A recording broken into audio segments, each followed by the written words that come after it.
What's up, guys? So this is day 2 of MD day of what you say? This is day 2 of the 12 days of Christmas, where I answer your guys' questions that you leave in the comments down below. So keep them coming. Don't expect me to answer all questions, because some of them I'm not going to answer because I don't have that much to say. I've already talked about it.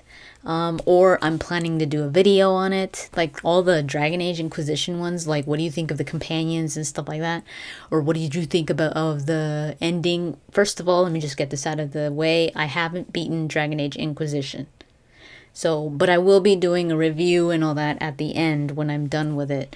I'm taking my time, so please don't expect me to finish it anytime soon. So let's jump right to it. Griffins, yes or no? Always yes. Which do you prefer as a system of political warfare? The Game of Thrones or the Orlesian game? The Game of Thrones is pretty damn brutal. The game the Orlesian game could be lighthearted sometimes. It's more based off of wordplay, more public humiliation than anything. So I would personally prefer the Orlesian game, because the Game of Thrones is just freaking cutthroat. What is your ancestry? Spanish, Italian, etc. Spanish, French, and a little bit of Mexican. So the most is Spanish, French, and a little Mexican. Which Dragon Age or Mass Effect class and or specialization would you want to have in real life? Probably Infiltrator, because I could be invisible and stuff. If you could have your own fantasy farm or zoo, what creatures, now they said that you could include like nugs, T-Rex, baboons that eat hog jowls, rancor chihuahuas, would you have in your fantasy zoo or farm thing? I would have tamers, and they wouldn't be rampaging crazy things. Griffins, Pegasus, dragons, and owls.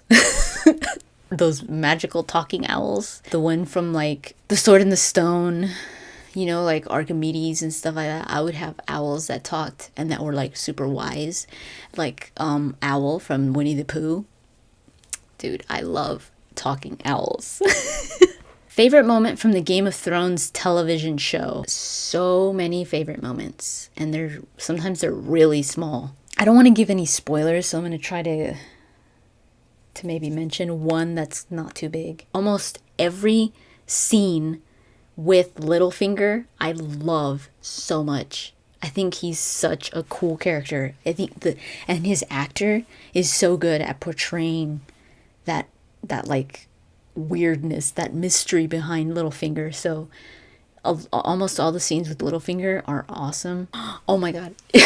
You know what scene I absolutely adored was when, this was very early, I think it was in the first season, maybe the second, where Arya was in this one house. I forgot where she was, but she was like serving drinks, and Tywin was there. Tywin was sitting at the table, and he kept on like looking over at her, and she's like trying not to look at him because she was afraid that he would recognize her as one of the Starks. That was one of my favorite moments of the series. Definitely. I love that moment. Just the tension of that moment was like, oh my god. Because they're over here talking about something, and then every now and then Tywin would like look over at her like, don't I know her? And Arya would like quickly look away. That's one of my favorite moments. 5 favorite movies. This is hard because they're not going to be in order. I have a bunch of favorite movies, and they're almost always series. The Star Wars trilogy, the original trilogy.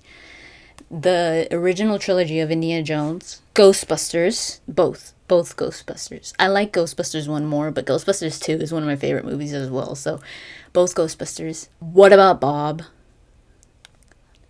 That movie is one of the funniest movies ever. Gone with the Wind is one of my favorite movies of all time because of how unconventional it is.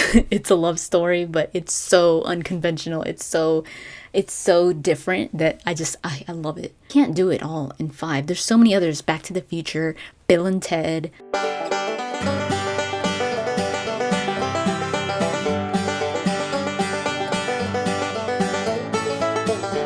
Those old nerdy ones. Like all my favorite movies are from that time. 2 superheroes you'd like to see fight.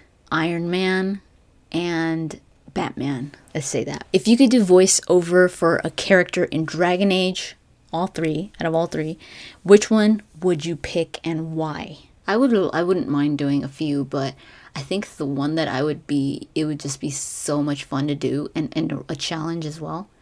But I think the writing for her is just absolutely hilarious and just perfect, is Shale. So I think I would do Shale. If you were the hand of the king and had to live in King's Landing, what 3 characters in all of Game of Thrones would you like to have your back no matter what goes down? The 3 dire wolves. Or the 3 dragons. 3 dire wolves or 3 dragons. See, Daenerys knows what's up. But in all honesty, if I have to choose characters, like actual people, Brienne of Tarth, I think Ser Jorah, and probably Tyrion, because he's smart. So Tyrion, Brienne of Tarth, and Ser Jorah. What is your favorite color? It's hard for me to say what my favorite color is because I don't even know the name of it. It's kind of like a plum, like a plummish color. It's not like super purple. It's almost like if you got maroon and you mixed it with purple. It's kind of like that. What are your recommendations of equipment I should get to start off with? This person is planning on starting a Let's Play, like a gameplay YouTube channel. I use the Elgato HD capture card. It's a little more expensive, but that one is portable, it's easy to use, and it's good. And it comes with the program and all that. And I think it works with PC and Mac. And you could pretty much use it on any system. You could use it for... I've only used it on the PlayStation 3, Xbox 360, PS4. You could even use it on the iPad and all that. Definitely a mic. I use the Blue Yeti. Not some like cheesy little mic that was like $10. Or the headset mics are not great. So I wouldn't recommend headset mics. I would recommend a headset just so that you could hear the gameplay well. But that doesn't affect the recording. So a mic, an external microphone. If you could invest in those 2 things, you're perfect. You get 2 job offers. First offer is Telltale asking you to voice a main character in their next game. The second offer is BioWare asking you to write for the next Mass Effect game. Which one do you choose? I think I would definitely go for BioWare writing for the next Mass Effect game, just because that's more up my alley. It's what I focused in. It's what I've spent most of my life doing, like literature and writing. I've been away from it for a while now, so I'm really rusty, but it's what I love to do, writing. Voicing a character in Telltale would be awesome as well, but put in this situation, I would definitely go with BioWare. You had said that Varric's nickname for you would be Small Fry. What do you think his nickname would be for your friends Ability Drain, Lady Insanity, and Scottish Warrior 92? Scottish Warrior 92, I think he would call him Fuzzy. Ability Drain, I gotta think of Ability. So Lady Insanity, I could hear him calling her sweetheart, because she's a sweetheart. Now, if I had more time to think about this, I would get this more... I would definitely, think more about this, but just off the top of my head, where I'm, almost hearing Varric saying it, the Ability Drain, it's gotta reflect her really well, because I think Varric would have a field day with her nickname. It would definitely have to do with the way that she talks, with the things that she says, with the wordplay that she uses, or the opposite, calling her Angel or something like that, where, kind of like an ironic nickname, where it would be just hilarious to hear Varric call her this, and it's and then you hear her use all this profanity and and be like saying things and stuff like that to like Cullen or something and be like, hey, sweet cheeks. Tell me in the comments down below. I think this could be really, really funny. What would Ability Drain's nickname be from Varric? I'll probably address this in the next video. I'll let you guys know which ones you guys suggested. You said that you wanted to be a teacher or a veterinarian, but hadn't yet managed to do this, and I was curious as to what you do. A lot of people were asking this, so I'm just gonna answer it. A lot of people were asking, what do I do for a living and stuff like that. I take care of my mom. She's ill, so I'm paid by the state to take care of her. It's not a lot. It's not like, you know, I could totally make a living off of it, but it does help to at least pay for the things that she needs and stuff like that. So the reason why I'm not a teacher, or I don't want to be a veterinarian anymore. That was when I was a little kid. But a teacher is because I had to stop schooling. I had to stop going to school to take care of her 24/7. Because at first I started off doing it, going to school part-time, and my mom would be okay to be alone in the morning, and I would go to school and stuff, but now I can definitely not leave her alone. So she cannot be left alone, so that's why I just had to stop school altogether. And then I do this on the side as a hobby. But someone else asked, I'll answer this here, someone else asked, how do you make money off of YouTube? You make money with ads. Ads that you see on videos. That's how we make money, and it's not a lot. It's like cents if people click on it. So it's really, you don't become, unless you have millions of subscribers, you're not going to become rich off of YouTube. A lot of people think that YouTubers make a lot of money. You don't. You have to have a lot of followers, a lot of views in order to start making a lot of money. The money that I make off of here is pretty much just to buy the things that I need to record, to make videos, and also to for my mom as well. So yeah, it's not a lot of money, but yeah, that's how you get paid, through ads. Would you do a video with your brother? I would, but my brother doesn't want to. I've already asked my younger brother and my older brother, and they do not want to. I don't know why. I guess they're camera shy. I don't know. What's your favorite animal? I love animals. I'm an animal person. I love dogs. I love dogs. I've always had a dog in my life. They've always been like my best friend. They've always been there for me. They're the ones that have always been with me, regardless. I love owls. Owls are so cool. I want an owl. I want to have a pet owl. And I love horses. Horses were like my favorite animal when I was younger. They're not so much now. I do love horses, especially looking at them and like watching them move and all that. I think they're gorgeous. But I think now my favorite animal is probably a dog. How would you stop a fight between Jack and Miranda? I would throw a book at one of them. Dude, throw a book or a shoe at anyone, and I will guarantee it that they will stop what they're doing and be like... So yeah, just throw a book at them and they'll stop. Will they continue? Maybe, but that's how I would stop it. At least for a little bit, for a few seconds, and then run away. How would you plan a wedding for Vivian? I wouldn't. Oh my god, no. That would be so stressful. I would be crying the whole time, I think. She would be... I would not. It would not go good. I would just throw a book. Cassandra knows what's up. She knows how to solve a problem. Do you play MMOs? No. I played... The only MMO I ever really played was Final Fantasy XI, and this was years ago. I played that one for a good while. I played a little bit of WoW. I wasn't too big on that one. But I don't really play MMOs anymore. It's way too much time. It's too time consuming, and I just can't. Star Wars versus Star Trek. Which do you think has the most fans? I don't know. I'm not really a Star Trek fan. Not because I don't like it. I've never really watched it. I'm a huge Star Wars fan though, since I was like that big. But who has a bigger fan base? Maybe Star Trek, just because it's been around for longer?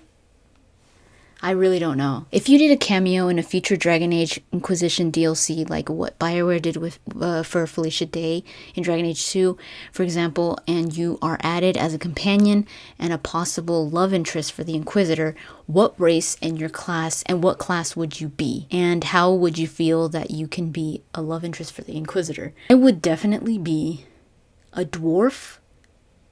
I think I would be a dwarf warrior, two-handed. That would be so cool. And I would be honored to be a love interest for the Inquisitor, because I would be the first dwarf to be a love interest in Dragon Age, because that is missing in all the Dragon Age games, and it's just wrong. It's not right that we don't have a dwarf romance. It's never existed. And every dwarf Inquisitor, every dwarf Warden never had some dwarf love. And when they did, in the dwarf origin, when they did have it, they just yanked it away. They should have made Gorham a party member. I feel strongly about this. So if I were to be made a DLC character, love interest for the Inquisitor, I would be the first female dwarf love interest for your character. So, you're welcome. Would you like the idea of a Dragon Age Inquisition DLC with the Warden as a playable party member? I don't think so.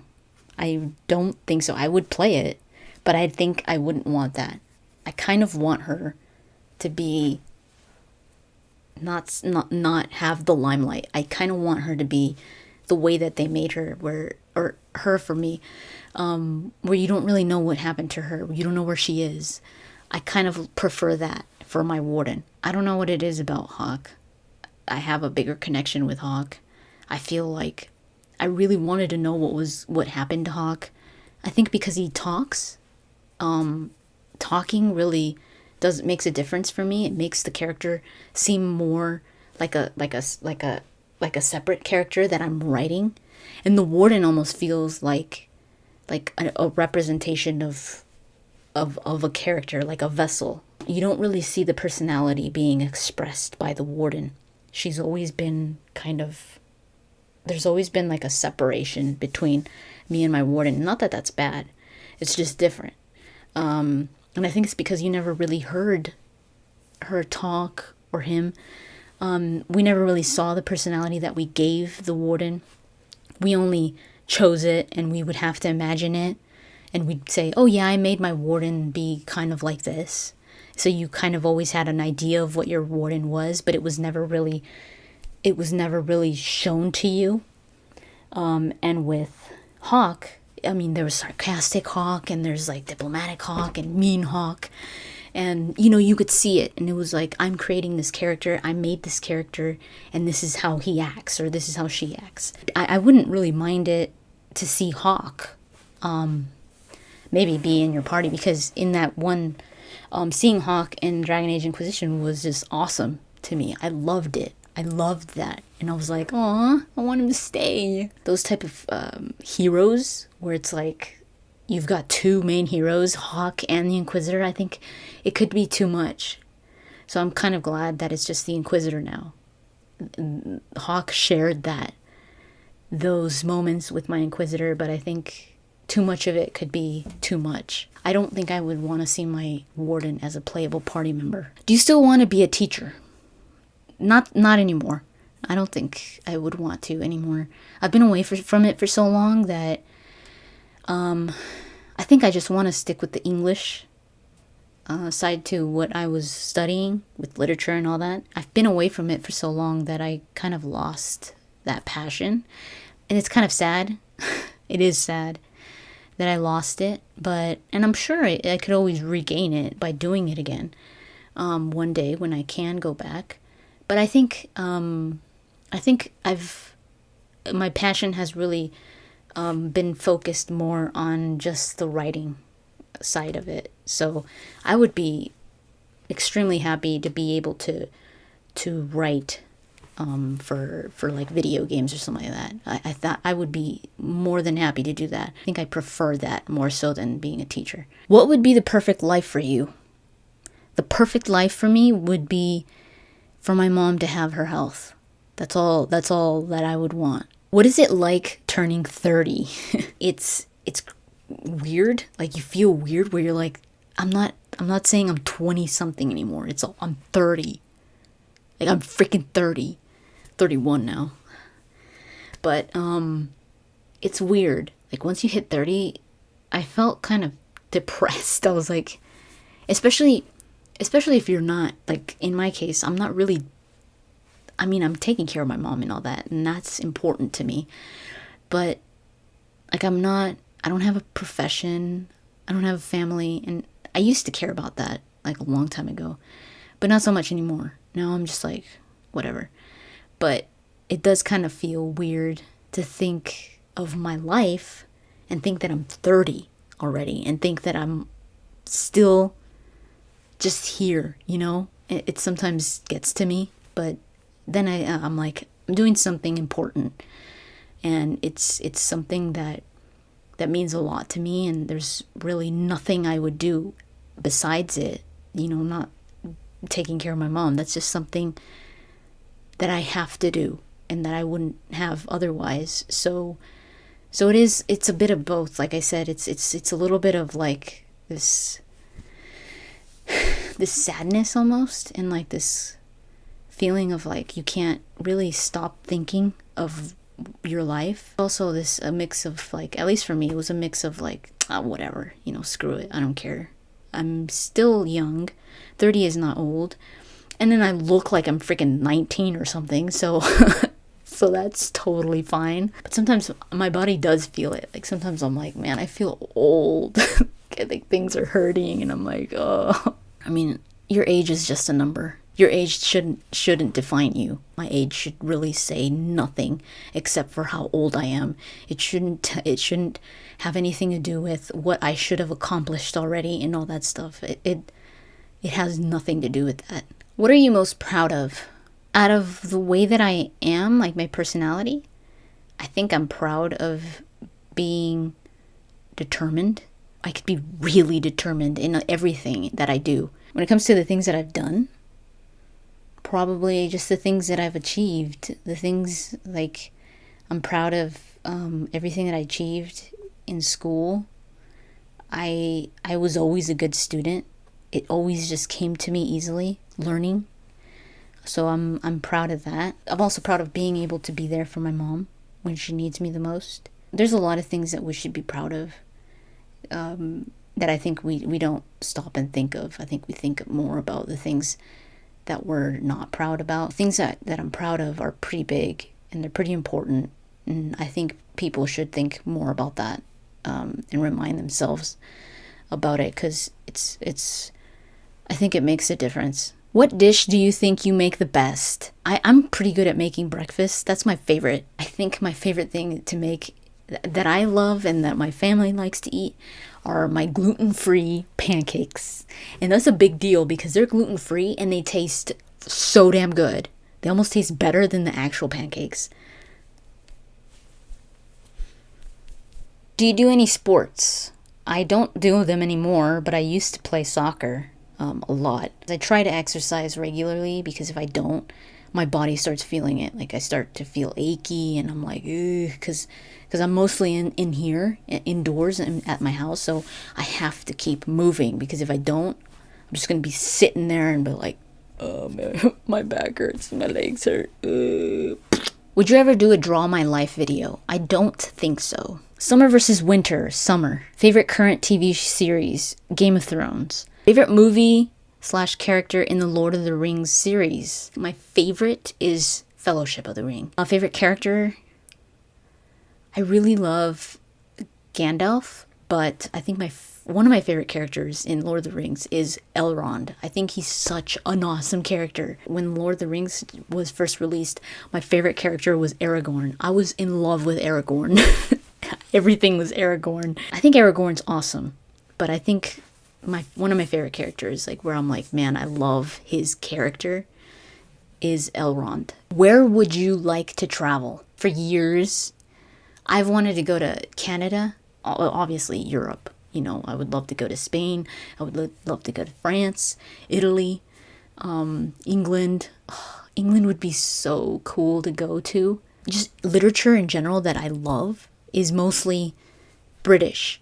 So I would love to go visit like where Shakespeare grew up and like all those abbeys that I would read about and stuff like that. So yeah, that would be really cool to do, visit Britain, specifically England. Who's your favorite amiibo and why? Amiibo is the Nintendo, the Nintendo Wii U, those little characters. I think my favorite one is Kirby, because I love Kirby and he looks adorable. But I think Metroid looks so cool. That's pretty much it. I answered a lot this time around. I try to answer as much as I can. Thank you so much to everyone that participated or that submitted questions. Thank you so much for watching. Keep your questions coming, and I'll talk to you guys later.